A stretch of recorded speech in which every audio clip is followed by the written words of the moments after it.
Hello and welcome, I'm Lagarde and you're watching Head to Head with UATV. Ukrainian President Petro Poroshenko and IMF Managing Director Lagarde discussed recent economic developments and prospects for Ukraine, as well as the implementation of the measures under the standby arrangement approved by the International Monetary Fund.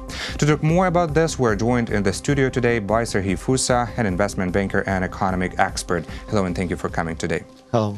So IMF says it is ready to continue its support for Ukraine, but it's called on the Ukrainian government to accelerate reforms. In your opinion, how effective and how good is Ukraine in implementing reforms now? Ukraine is bad in implementing reforms because if you do remember last agreement what we have is IFF agreement with IMF.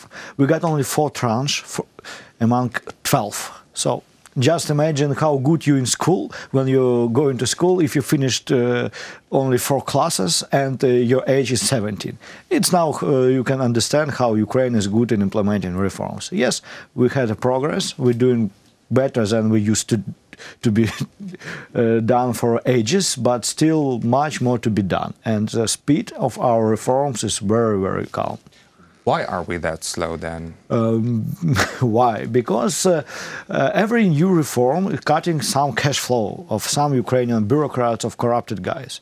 That's why it's on one hand it's just unpopular. Yes, a lot of reforms are unpopular. But on the other hand, we got wrong institutions that do not work in proper way in Ukraine, for instance. And when something you're doing wrong, somebody make money on it. So if you have to change something, if you're moving forward, you have to cut some cash flow of some oligarch or some just corrupt bastard from government. And all these guys are fighting against the reforms because the reforms is cutting their cash flows. If we are talking about corruption as the stumbling block in this case of reforming the state, right, would the establishment of anti-corruption court help to solve this problem? It will help, but would it solve it at all? We don't know, and it's very long and complicated stuff. Because on one hand, we need to in jail a lot of people. Yes, because till nobody is going to jail among current friends of president or friends of the government, nobody would believe that we have real fight with corruption. Because it's very good when you in jail guys who was in power 10 years ago or 5 years ago. But the real fight with corruption starts when you in jail the current government people, on the one hand. But on the other hand, it's we have to change policies, a lot of policies, for instance, deregulations. For instance, to implement a lot of other things that helps to fight corruption, but not by jailing people, but making rules more proper, more transparent. So it's a long fight. Of course. But now, yes, now we're talking about the establishment of these executive bodies that can actually perform this judiciary system on the people who are being suspected in corruption. And this is one of the obligations that Ukraine took for the IMF if we're speaking about this new standby arrangement, right? So the IMF expects Ukraine to appoint at least 35 judges with impeccable reputation and professional skills by April, and they want this anti-corruption court to start functioning in June, if I'm not mistaken. We are about to have the first elections out of 2 this year. The presidential elections are going to happen in March. And of course, MPs and everyone is going to be busy on the election campaign and stuff. So how realistic is this scenario to launch this anti-corruption, to launch the start of work of this, the start of functioning of this anti-corruption court by June? I think it's quite probable, because what we see now, it's the process of finding right people for this court. And what is very important, it is the process of filtering these guys is working. Because what was the key point, why the process of implementation it's in Rada was so long, because everybody from IMF, from the State Department was fighting for this filter of judges. Who would select, who would appoint the judges and dismiss them. And the group of international experts. It was a key point. And now we see that they are working in a proper way. It was 49 candidates and 40 guys go away. So the filter is working. So it should be very good anti-corruption court, by the way, by the quality of the candidates, because IMF forced to implement this rule. This international experts works, and to be honestly, I by myself is very optimistic about how this court to be. When I don't know when, but the quality of the judges in this court will be much better than in any other court in Ukraine. Yes, an average court system. So it could be, but as far as we know, we now have National Anti-Corruption Bureau that's working proper way. We could have such a big level of trust to future anti-corruption court, but the problem is anti-corruption prosecutor officer, because it's a person who lost trust among investors, among creditors, among, for instance, just international staff of ambassadors, for instance. So what is the problem with the anti-corruption prosecutor? Yes, because he used to... his tolerance to the corruption now is under question. So maybe it will be a problem in the future, because still this anti-corruption prosecutor office is very important in the process when you catch the corrupt guy and put him in jail. You should have support of these guys. Who has the authority to dismiss the prosecutor? Oh, it's a very complicated question. To be honest, I do not really understand it. But as far as I understand, the general prosecutor of Ukraine, now it's Mr. Lutsenko, could influence on this process, and he could dismiss this guy, but he protect him. Well, this is a very complicated scheme, I see. The IMF, if we're speaking about this standby arrangement, yes, the executive board approved this 14 months a loan to Ukraine in the amount of almost $4 billion. Ukraine received already the first tranche in December.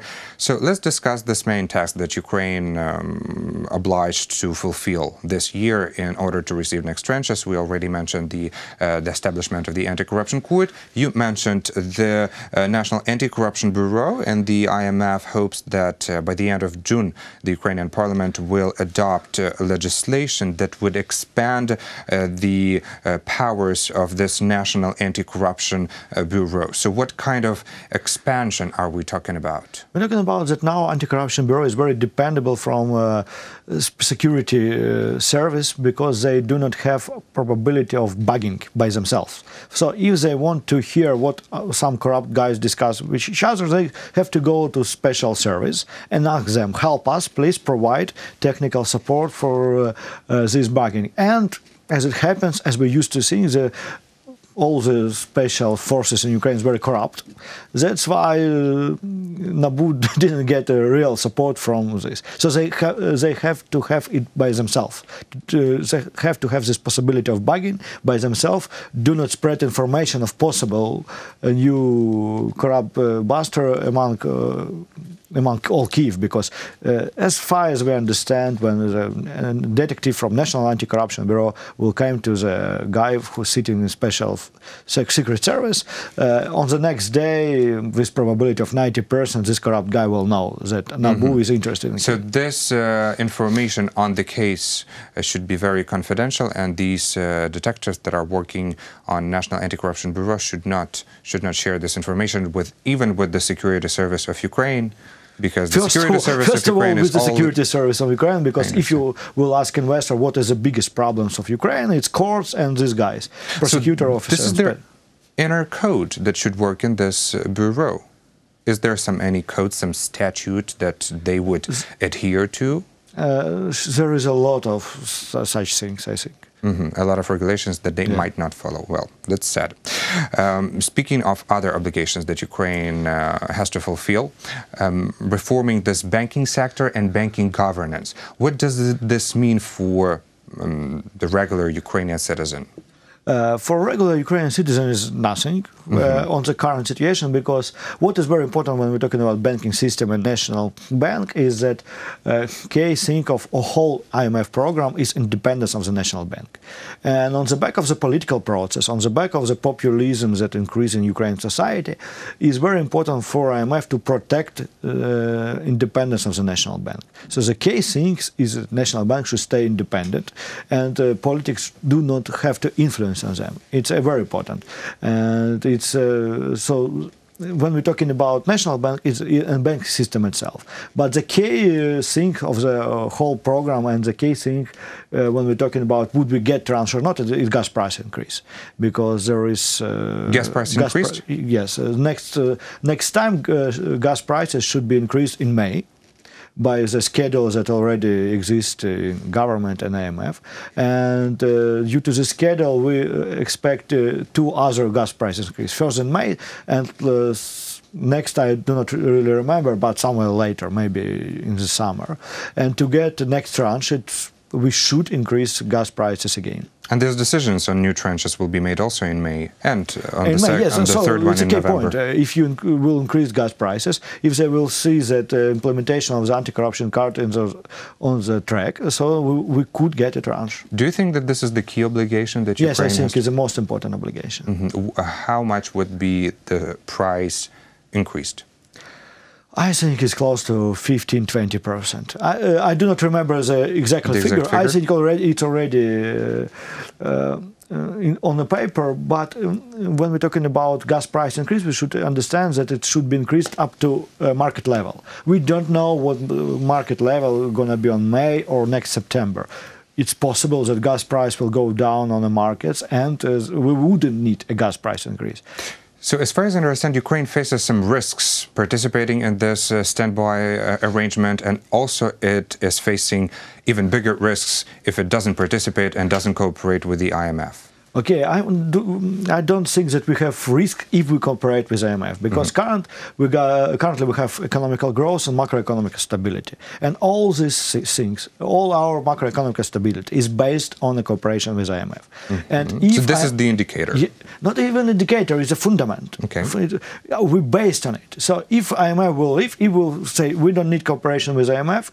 In a few months we will see inflation, devaluation, and we will go around to default, and we'll see Venezuela. We're going to lose all the investments. So we don't have risk in cooperation with Ukraine. Yes, we will have to do some unpopular things like gas tariff increase, but still it's not a risk. Our economy needs it. Our economy needs market prices.